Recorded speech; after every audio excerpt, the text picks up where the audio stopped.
There's a lot of words on the screen today. Renaming whole numbers to subtract fractions and mixed numbers. Don't be scared by the words, I'll explain it to you.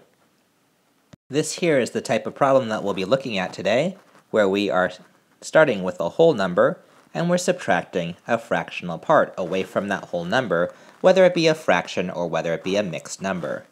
I think that you would agree with me that 5 could be rewritten as how many thirds? How many thirds? 5 could be rewritten as how many thirds? 5 could be written as what? 15 thirds as an improper fraction. 15 divided by 3 is 5. If we rewrite it as 15 thirds and we subtract 2 thirds from that, we get 13 thirds. All we would need to do at that point is to go ahead and change 13 thirds back into a mixed number. 13 thirds, 3 goes into 13 4 whole times, with that remainder of 1. So 13 thirds is equal to 4 1/3. 5 minus 2 thirds equals 4 1/3. If we use that same strategy and same approach, again, I'm going to look at my fractional part here. Oh, it's talking about force here, so my answer is going to be in force. So what I want to do is I want to go ahead and write that 3 wholes into how many fourths. How many fourths? 3 wholes, how many fourths? Here's 1, 2, 3 wholes. Each of those would be divided into 4 parts. How many of those would I have to shade in? All of them, which would be 12.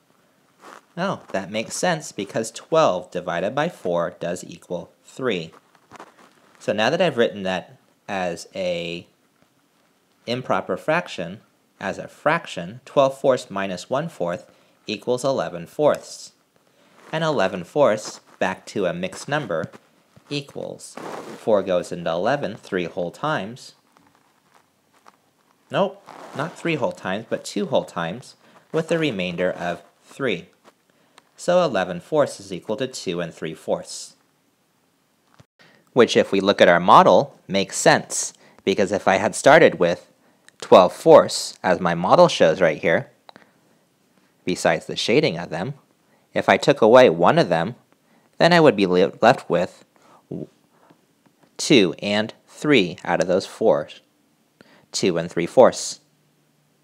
Alright, your turn to try. We have 3 minus 2 sevenths. And what I'll help you with here is I'll tell you, hey, your answer is going to be in sevenths, so you're going to want to write an improper fraction that equals 3 in sevenths.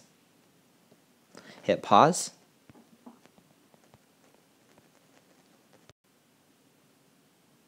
Three wholes is equal to how many sevenths? Did you say 21? Because 21 divided by 7 does equal 3. We subtract 2 sevenths from that, and we get 19 sevenths. And 19 sevenths, since it's an improper fraction, we have to put it back into a mixed number. 19 divided by 7 is one way to read that, and then so it goes in 2 whole times, with a remainder of 5. So 19 sevenths is equal to 2 5/7, which does make sense. It makes sense to me, because if we took away 2 sevenths from one of those wholes, we would be left with 5 sevenths. If I had this problem here, 6 minus 7/8, I'm going to approach it in another manner. Let's think about this here. 6, I think that you would agree with me, is broken down into 5 plus 1.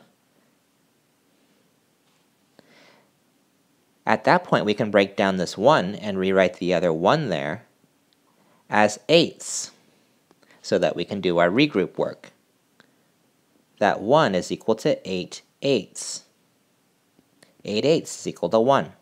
So we have 5 plus 8 eighths minus 7 eighths. 5 plus 8 eighths minus 7 eighths. 8 eighths minus 7 eighths is 1 eighth. And then if we added back in the 5, we have our answer,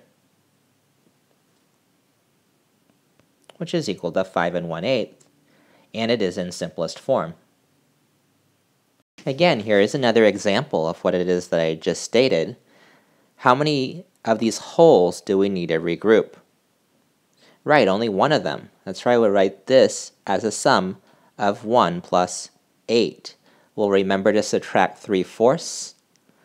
Our answer is going to be in fourths, and that's why we go ahead and make this 1 how many fourths? Right, 4/4. So we have 8 plus 4/4 minus 3/4. We put all that together. 4/4 minus 3/4 is 1/4. 8 plus a fourth is 8 1/4, and 8 1/4 is in simplest form. It makes sense. If we had 9 wholes, and we subtracted away 3/4 from there, we'd only have to subtract away from one of those unit bars. We would have 8 unit bars, and then for our last unit bar, we would just have that there. It would be divided into 4 parts to equal 9, and they would all have been shaded in. And then if we subtracted away 3/4 of those, we would be left with 9 1/4. 1, 2, 3, 4, 5, 6, 7. Oops. Looks like I lost a line. 8 1/4. Please solve this problem. 8 minus 4/9. Hit pause.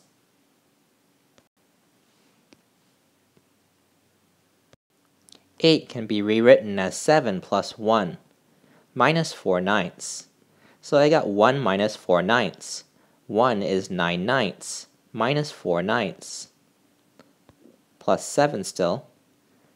7 plus 9/9 minus 4/9, that is 5/9. And then so I have 7 5/9 as my answer. Pat yourself on the back.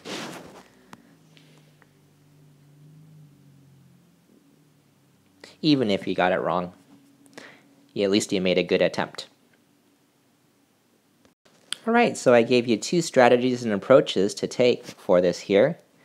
The strategy and approach that we just used was to go ahead and break the 13 back down into 12 plus 1 minus 5/6, 12 plus 6/6 minus 5/6, because that one whole was worth 6/6. And then 6/6 minus 5/6 is 1/6. Put it together with the 12, I would have 12 1/6. Now the other way that we learned was to go ahead and make 13 into an improper fraction.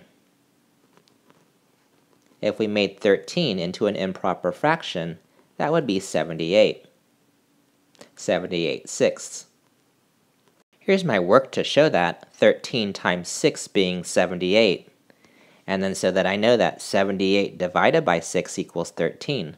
And that's how we write that, 78/6. Minus 5/6. Denominators are the same there. So the denominator stays the same. 78 minus 5 is 73. And then all I need to do is to make that into a mixed number. I've set it up in the left-hand corner here. 73 divided by 6. 1 time. 7 minus 6 is 1. Bring down the 3. 13 divided by 6 is 2. 2 times 6 is 12. 13 minus 12 is 1. If I could divide that 1 again, I would divide it by 6, and that's why it's 12 1/6. So either approach and strategy that I use, I should still get that same answer, as long as I've expressed my answer in simplest form.